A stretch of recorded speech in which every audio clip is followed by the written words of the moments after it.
কিন্তু যদি তোমার হৃদয়ে পরামুখ হয় ও তুমি কথা না শুনিয়া ভ্রষ্ট হইয়া অন্য দেবগণের সহিত পরিপাত করো ও তাহাদের সেবা করো, তবে অদ্য আমি তোমাদের, তাহলে কি বলছে, কিন্তু যদি তোমরা তোমার হৃদয় পরামুখ অন্য কারো প্রতি, ঈশ্বরকে বাদ দিয়ে অন্য কারো প্রতি মুখ ফিরাও, তাহলে কি হবে না, তুমি কথা শুনে, তাহলে তুমি কথা না শুনে ভ্রষ্ট হইয়া অন্য দেবগণের কাছে পরিপাত করি।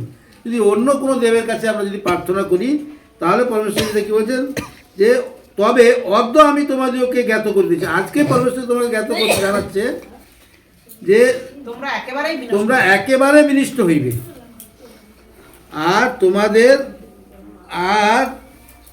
তোমরা অধিকারতে যে দেশে প্রবেশ করিতে জর্দন পাড়িয়া যাইতেছ, সেই দেশে তোমাদের দীর্ঘকাল জীবনকাল দীর্ঘ হইবে না। তাহলে পরমেশ্বর পিতা আজকে তোমাকে যে দেশে তুমি পরমেশ্বর পিতাকে ছেড়ে দিয়ে যার কাছে পরামুখ দেব অন্য দেবগণের কাছে যে তোমরা প্রার্থনা ভোজন করছো, যার কাছে যাচ্ছ, সেটা কিন্তু কোনো ফল হবে না। কি হবে না, জীবনকাল দীর্ঘকাল তোমার সেখানে জীবনকাল দীর্ঘ হইবে না।